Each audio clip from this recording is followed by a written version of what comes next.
Bonjour à tous et bienvenue dans cette nouvelle vidéo. Alors aujourd'hui on va faire une vidéo un peu d'un nouveau genre qu'on n'a pas fait auparavant mais qui nous semble intéressante à faire, puisque aujourd'hui en fait on va vous parler d'un pays et pas de n'importe quel pays. On va vous parler du Japon et de la relation qui existe aujourd'hui entre le Japon et le monde magique. Pourquoi? Tout simplement parce qu'en fait on a envie d'aborder avec vous ce pays pour la simple et bonne raison que on pense et on aimait la théorie. Alors après on peut se tromper, hein, vous savez, la théorie c'est le jeu, hein. Soit on gagne, soit on perd. Mais en tout cas, bon, au moins on a le courage d'essayer d'en faire. Donc là en l'occurrence on va essayer de faire une petite théorie, c'est-à-dire que le Japon pourrait être l'une des toutes prochaines destinations de la franchise des Animaux Fantastiques si le quatrième volet, vous le savez, est bel et bien mis en œuvre donc dans les prochaines semaines, dans les prochaines mois ou dans les prochaines années, qui sait. Nous en tout cas pour l'instant on l'attend avec impatience. Vous le savez, on vous en a déjà parlé à plusieurs reprises. Le sujet des Animaux Fantastiques 4 est quand même devenu finalement un peu l'arlésienne, c'est-à-dire qu'aujourd'hui on ne sait pas trop, en même temps on voit qu'au final il n'y a pas tellement de raisons de ne pas le faire, et en même temps beaucoup voudraient effectivement qu'il ne se fasse pas. Bon bref, il y a toutes ces questions là évidemment qui rentrent en ligne de compte, mais nous de notre côté on vous a déjà donné un peu notre avis. Vous pouvez le retrouver dans les précédentes vidéos. On vous parle justement des Animaux Fantastiques 4 et notamment aussi voilà, des développements suite au secret des Dumbledore.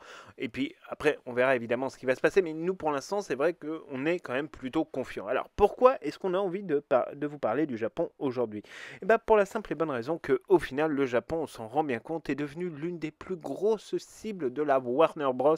Depuis maintenant un certain nombre d'années. Pourquoi? Tout simplement parce que c'est un marché évidemment qui est potentiellement très lucratif évidemment pour la Warner, que ce soit en termes de films ou que ce soit même en termes de merchandising et notamment de toutes les expériences qui peuvent se créer autour effectivement de Harry Potter et de la franchise des Animaux Fantastiques. En gros, on s'en est véritablement aperçu, en tout cas nous ça nous a particulièrement heurté durant la promotion des secrets de Dumbledore. Pourquoi? Tout simplement parce que en fait ils ont eu le droit à des choses auxquelles nous, Européens et Américains, nous n'avons pas eu droit. C'est-à-dire qu'ils ont eu des bandes annonces spécifiquement dédiées pour eux, avec beaucoup de nouvelles images par rapport aux bandes annonces internationales qui sortaient, et notamment aux bandes annonces qu'on voyait nous en Europe et aux États-Unis. Ils ont eu le droit vraiment à une campagne de promotion de folie et un marketing complètement dingue, avec des avant-premières, avec des événements, on s'en souvient, où sont venus s'exprimer David Heyman, le producteur donc de la saga des Animaux Fantastiques et de la saga Harry Potter, où David Yates également a fait le déplacement. Ils ont eu droit à une avant-première avec quasiment l'entièreté du casting, là où pour le coup nous on n'a pas eu grand chose à cause des restrictions sanitaires, etc. Enfin ils ont vraiment mis le paquet, alors qu'en plus le Japon à cette époque était quand même très renfermé sur lui-même, donc ça a nécessité évidemment des négociations, on imagine, avec le gouvernement japonais. Enfin il y a eu tout un tas de choses complètement délirantes, où finalement on s'est bien rendu compte que effectivement la franchise des Animaux Fantastiques avait peut-être quelque chose à faire au Japon, en plus de la promotion des secrets de Dumbledore. Là-dessus, pour nous, ça a été quand même un très gros indice. C'est que vraiment, ils ont mis un paquet, mais complètement démesuré sur le sujet. Et ils sont allés, effectivement, on va le dire entre nous, quand même très loin dans le délire, puisque voilà, il y avait même des événements dans les centres commerciaux au moment de la période de Noël, etc. Enfin bref, dès qu'ils ont commencé la campagne marketing, le Japon a tout eu. Et nous, en Europe, on n'a pas eu grand-chose à se mettre sous la dent, ou tout du moins, on a même eu, franchement, rien à se mettre sous la dent, faut quand même se le dire honnêtement. Alors, il faut savoir que d'ailleurs, le Japon a réalisé un très bon score pour les secrets de Dumbledore, puisqu'ils ont réalisé 34 millions de dollars. 34 millions de dollars, c'est ni plus ni moins qu'à peu près 40% de ce que le film a fait aux États-Unis. Donc c'est quand même vraiment énorme. C'est un chiffre qui est bien supérieur à ce qu'on a pu trouver par exemple en France, où le film a réalisé l'équivalent de 20 millions de dollars. En Allemagne, le film a fait 32 millions de dollars. Et aussi, on peut dire qu'en Grande-Bretagne, le film, même s'il a évidemment bien fonctionné, n'a fait que 25 millions de dollars. Donc on voit bien, grosso modo, qu'au Japon, il y a quelque chose qui se passe autour de la franchise des Animaux Fantastiques, mais que la franchise Harry Potter est toujours aussi, on va dire, présente. Et alors, le PDG de la Warner s'est d'ailleurs exprimé assez récemment. C'est pour ça qu'on fait aussi un petit peu cette vidéo, c'est pour réagir aussi à une actualité. C'est parce qu'on a reparlé de l'ouverture des Warner Bros. Studio Tour au Japon, notamment à Tokyo, vous savez, dans la ville de Nerima City, juste à côté donc, de Tokyo. Enfin, ça fait partie de la préfecture de Tokyo. Et où en fait ils s'installent sur un emplacement d'un ancien parc d'attractions, où ils vont recréer les Warner Bros. Studio Tour tels qu'on les connaît à Londres, mais avec une expérience qui serait différente, puisque là, en l'occurrence, on ne parle pas de studio de tournage, en tout cas à ce stade. On verra évidemment s'il n'y a pas un autre projet qui se cache derrière. Et il y aura en plus des activités interactives un peu différentes de ce qu'on peut trouver effectivement à Liveusden. C'est-à-dire que là, on va y avoir finalement un appel aux nouvelles technologies, à une nouvelle manière en fait d'aborder sa visite. On ne sait pas exactement ce qu'ils entendent par là. On attend d'avoir plus d'éléments, mais en tout cas, on va avoir véritablement un nouveau style de musée sur Harry Potter basé à Tokyo, et ça va être l'une des attractions principales de l'année 2023 à Tokyo. C'est d'ailleurs toutes les agences de voyage le vendent actuellement sur leur site. C'est vraiment pour eux le grand événement. Alors on ne connaît pas encore exactement la date d'ouverture, ils n'arrêtent pas d'en changer. Un coup c'était prévu en février, maintenant c'est prévu en mars. Bon, on ne sait pas exactement encore quand est-ce que ça va ouvrir, mais voilà, en tout cas ce qui est certain c'est que ça va être l'événement. Alors on pourra retrouver des pièces originales qui ont été utilisées dans les deux franchises. Il y aura des décors aussi qui ne sont pas présents à Liveusden et qui ont pourtant servi effectivement au tournage des films Harry Potter et au film des Animaux Fantastiques. Donc ça aussi ça va être intéressant de voir quelles sont les différences avec Liveusden. Mais là pour le coup c'est vrai qu'il y a eu le PDG qui a fait entre guillemets on va dire ce petit coup de projecteur sur ce qui se passait au Japon. Et les Japonais sont déjà gâtés, on le sait, puisqu'ils ont déjà d'ailleurs même un parc Universal à Osaka. Alors dans ce parc Universal vous ne retrouverez que la zone en fait à ce stade de Préolard.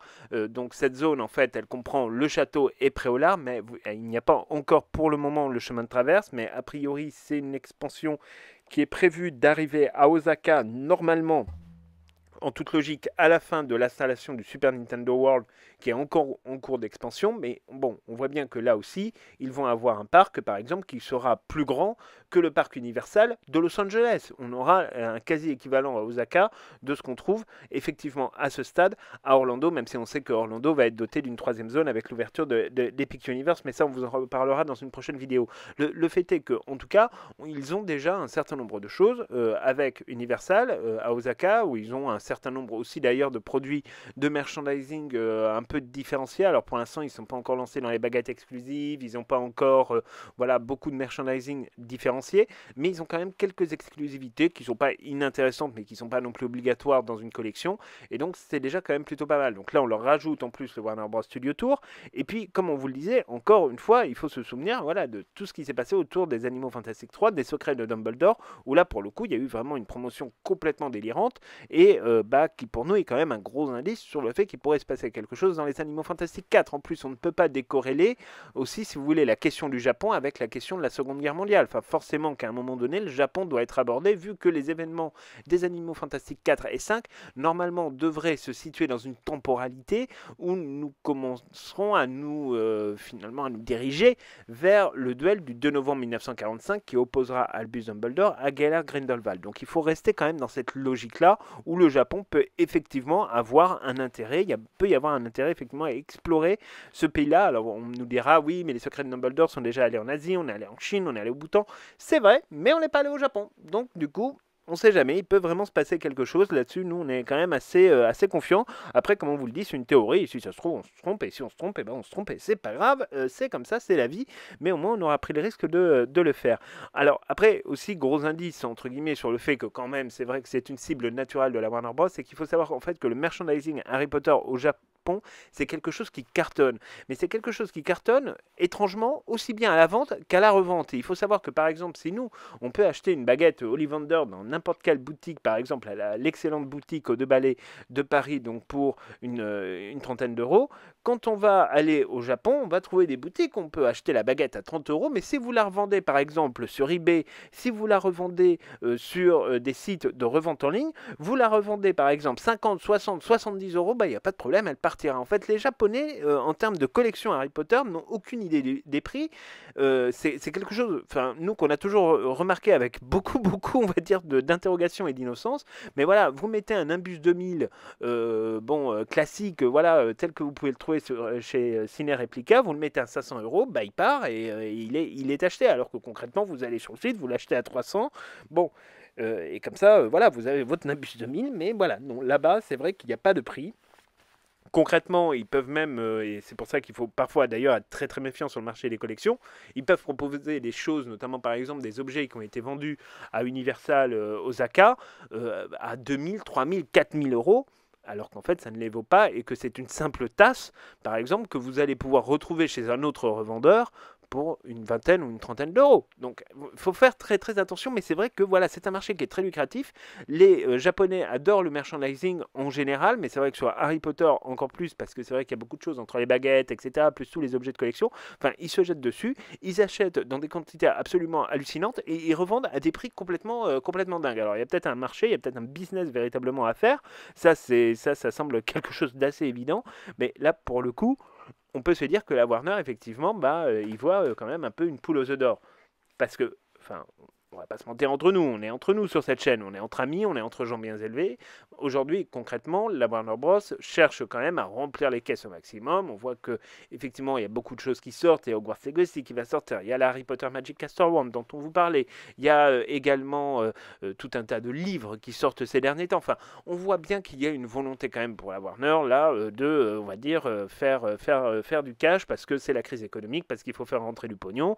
Et donc, du coup, effectivement, il y a tout un tas de nouvelles choses qui sont développées à droite, à gauche, etc. On parle effectivement d'importer les zones du Wizarding World of Harry Potter maintenant sur des parcs, par exemple au Qatar ou en Arabie Saoudite. On parle également de le faire, pourquoi pas, en Amérique du Sud. Enfin, il y a tout un tas de choses qui est en train de se passer. Enfin, tout ça est complètement, absolument incroyable. Il y a vraiment beaucoup de développements qui vont arriver autour de Harry Potter. Il y a également ce projet, vous le savez, de séries qu'ils n'ont pas encore confirmé, mais qu'ils teasent, mais qu'ils ne veulent pas confirmer, mais qui ne savent pas quand est-ce qu'ils vont le dire, parce que voilà, ils attendent que les négociations avec J.K. Rowling et ses représentants soient abouties pour pouvoir faire des annonces concrètes sur ce qu'ils ont envie de faire, sur ce qu'ils sont en train de développer ou pas en train de développer. Enfin bref, on est vraiment toujours un petit peu dans cette logique-là, où on est toujours vraiment dans la grosse boîte à questions. Est-ce qu'on y va, est-ce qu'on n'y va pas, est-ce qu'on fait pas.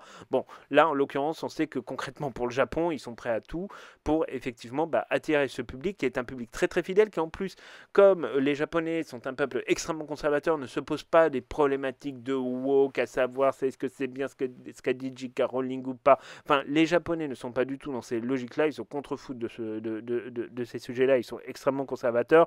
Donc au final, pour la Warner, c'est la poule aux œufs d'or, parce qu'on sait qu'un Japonais n'ira pas reprocher à J.K. Rowling d'affirmer une vérité biologique sur Twitter. Eux, ils adorent, ça leur va très bien, ils comprennent pas le sujet, ils s'en foutent. Eux, ce qu'ils veulent de toute façon, c'est avoir du contenu sur Harry Potter, avoir du contenu sur les animaux fantastiques. Et on sait d'ailleurs, par exemple, qu'en termes de précommande, a priori, le Japon serait juste derrière les États-Unis en termes de proportion. Alors, on ne connaît pas exactement les données, mais il y a eu cette rumeur, en tout cas cette information qui est sortie, comme quoi le Japon serait effectivement le second pays à faire le plus de précommandes, entre guillemets, même devant la Grande-Bretagne, même devant les pays européens. Alors, c'est vrai que les Japonais sont des très très gros consommateurs de jeux vidéo, on le sait, mais là, en l'occurrence, a priori, ça va quand même assez loin. Alors, autre lien d'ailleurs avec le Japon, dont on pourrait parler, entre guillemets, c'est cette espèce d'exclusivité qui a été mise en place avec Sony sur, entre guillemets, toute la promotion de Hogwarts Legacy. Il faut savoir que c'est PlayStation qui a absolument tout sorti, quasiment dans ses State of Play, notamment la première bande-annonce et le gameplay. Et donc là, bon, on peut y voir aussi qu'il y a quand même une volonté assez claire de viser les marchés asiatiques. Voilà. Là-dessus, il faut se dire les choses. On a même un personnage qui a un nom quand même aux inspirations plutôt japonaises dans Hogwarts Legacy. Bon, il y a quand même tout un tas de choses qui sont en train de se produire, et on peut imaginer effectivement que là, pour le coup, ils sont en train de teaser plus ou moins l'arrivée des Animaux Fantastiques 4 au Japon. Parce que c'est vrai qu'au Japon, il se passe des choses.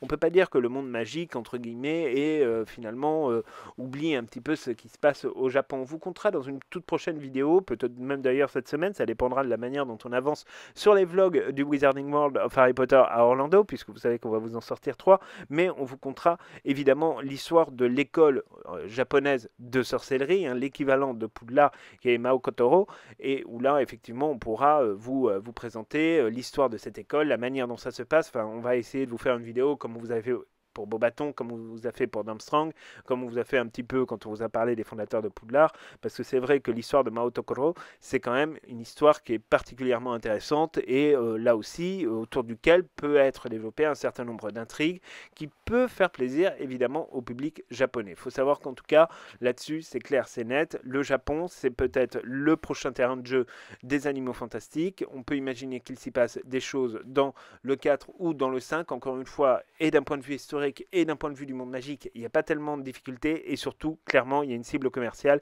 qui est vachement pertinente et qui pourrait vraiment être exploitée à fond par la Warner Bros. Donc voilà grosso modo ce qu'on pouvait vous dire au sujet du Japon. On reviendra encore une fois dans une toute prochaine vidéo pour vous parler de l'école de sorcellerie du Japon. Et puis évidemment, on attend surtout vous, votre avis. Est-ce que vous pensez que c'est une bonne idée d'aller vers le Japon? Est-ce que vous pensez que ça pourrait permettre effectivement de, on va dire, faire plaisir aux fans japonais de voir les acteurs des animaux fantastiques débarquer effectivement au Japon? Dites-nous tout ça dans les commentaires, vous, ce que vous en pensez. Est-ce que vous pensez que c'est une bonne idée ou au contraire que c'est une très mauvaise idée, qu'il faut rester en France parce que Cocorico on est le plus beau pays du monde et ils étaient très bien dans les crimes de Grindelwald et ils auraient mieux fait d'y rester? Bon, bref, on va arrêter le chauvinisme ici, mais dites-nous vraiment dans les commentaires ce que vous en pensez. Nous, ça nous intéresse évidemment de savoir ce que vous pensez un petit peu de notre théorie et puis aussi d'ailleurs des développements qui vont avoir lieu avec la Warner Bros. Studio Tour Japan à Tokyo, etc. etc. Voilà, nous, ça nous intéresse vraiment de pouvoir en parler avec vous. Donc, c'est tout pour cette vidéo. On espère vraiment qu'elle vous aura plu. On se retrouve très bientôt pour de nouvelles aventures. On va se remettre au montage des vlogs. On essaye d'aller le plus vite possible, mais on essaye aussi de vous produire évidemment un peu de la qualité.